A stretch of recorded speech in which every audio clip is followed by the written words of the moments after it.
आतापर्यंत आपण रोप कसं तयार करावं किंवा त्याच्या काय काय काळजी घेतली पाहिजे रोप तयार करताना, किंवा कुठले स्प्रे घेतले पाहिजे, कुठले खतं दिले पाहिजे, याच्याबद्दल सगळी माहिती घेतली.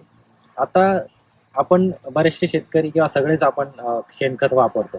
तर रोप तयार झालंय आणि त्या ट्रान्सप्लांटेशनच्या पूर्वी आपण शेणखत कसं तयार केलं पाहिजे याच्याबद्दल थोडीशी माहिती.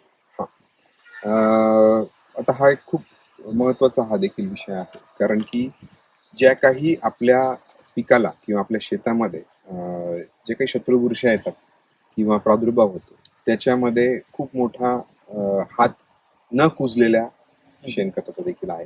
याचं कारण असं की न कुजलेल्या शेणखतामध्ये काडी कचरा देखील असतो बिरड्यावरचा, किंवा कुजलेला नसल्यामुळे तिथे ऑक्सिजनचा पुरवठा देखील कमी असल्यामुळे तिथे शत्रुबुरशी जसं फायटोप्थोरा फ्युजरम जास्त असतात. आणि तेच जेव्हा आपण टाकतो आणि मग त्यांचं ते बेसिक तिथल्या नीड्स संपल्या तर त्या डायरेक्ट आपल्या पिकावर अटॅक, त्याच्यामुळे आपल्याला अडचणी वाढतात. मग करपा येतो, मर येते, जे काही पुढच्या सगळ्या अडचणी ते तुम्हाला माहितीच आहे.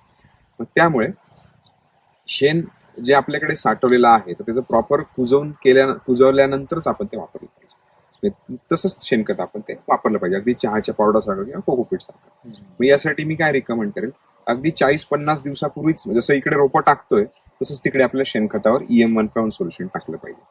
मग ते टाकताना कसं टाकायचंय की फक्त गुडघ्याच्या हाईटचा किंवा 2 ते 3 फूट उंचीचेच आपला बेड बनवायचे आहे शेणाचे, आणि त्याच्यावर ठिकठिकाणी खड्डे घेऊन आपल्याला रूटमित्र EM15 सोल्युशनचं पाणी ड्रिंच करायचं आहे किंवा त्याची आळवणी करायची. मग होतं काय की EM15 सोल्युशन, जसं नावातच 151 आपण त्याला म्हणतो, तर त्याच्यामध्ये जे काही सूक्ष्मजीवांचं कॉम्बिनेशन आहे त्याच्यामध्ये 3 प्रकार असे आहेत की जे कुठलाही काडी कचरा असेल, शेण असेल, अगदी लेंडी खत असेल, कोंबडी खत असेल, जे काही असेल, त्यांची पंख असतील त्याच्यातली किंवा पाला पाचोळा असेल, सगळं काही कुजवून टाकतात. ते 3 सूक्ष्मजीवांचं त्याच्यात ते कॉम्बिनेशन आहे. तसेच त्याच्यामध्ये ईस्ट बुरशी देखील आहे आणि त्याच्यामध्ये बॅसिलसचा देखील एक जीवाणूचं कॉम्बिनेशन आहे. मग ह्या फोटोसिंथेटिक बॅक्टेरिया त्याच्यामध्ये आहे. मग ह्या एकूण 5 जे 151 आपण त्याला म्हणतो, त्याच्यामुळे होतं काय, अगदी काही 15 दिवसानंतर आपण जे वर खाली जर आपण शेणखत केलं तर पुढच्या 30-40 दिवसानंतर चहाच्या पावडर सारखं किंवा कोकोपीट सारखं खत तयार होतं. अगदी मॉइश्चर खूप कमी होऊन जातो त्याच्यातलं आणि टेम्परेचर देखील कमी होतो. हा देखील खूप महत्वाचा विषय मी सुरुवातीला सांगायचा राहिला. डायरेक्ट जर शेणखत वापरलं न कुजवता तर त्याचं तापमान, जेव्हा मागे आम्ही एकदा मोजलं होतं नारंगावच्या या ठिकाणी, 40-45 डिग्री कमीत कमी ते जास्तीत जास्त 75-80 डिग्री पर्यंत तापमान त्या खताचं होतं. आम्ही ते युनिट टाकून बघितलं होतं तेव्हा.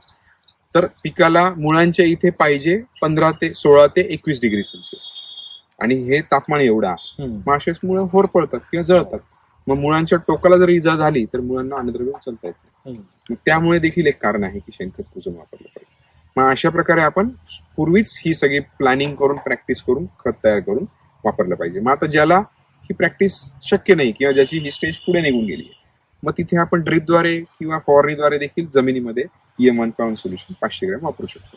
खतांमध्ये जेव्हा वापरायचं आहे तेव्हा आपण साधारणतः 100 ग्रॅम एका टनासाठी, म्हणजे थोडक्यात 5 टनासाठी 500 ग्रॅमचं पॅकेट आपल्याला वापरायचं आहे. त्यामध्ये जेव्हा कुजवून झालं आणि त्यामध्ये देखील बेसल डोस टाकून आपण फोकलं तरी आपल्याला खूप चांगले रिझल्ट त्याच्यामध्ये मिळू शकतात. साधारणपणे शेणखत वापरावं हा सगळ्यांना माहिती असलेला मुद्दा आहे, पण कसं शेणखत वापरायला पाहिजे, किती कुजलेलं वापरायलाच पाहिजे, पण बऱ्याच लोक अर्धवट कुजलेलं किंवा न कुजलेलं शेणखत वापरतात. त्यांनी ही गोष्ट अगदी लक्षात घेणं गरजेचं आहे.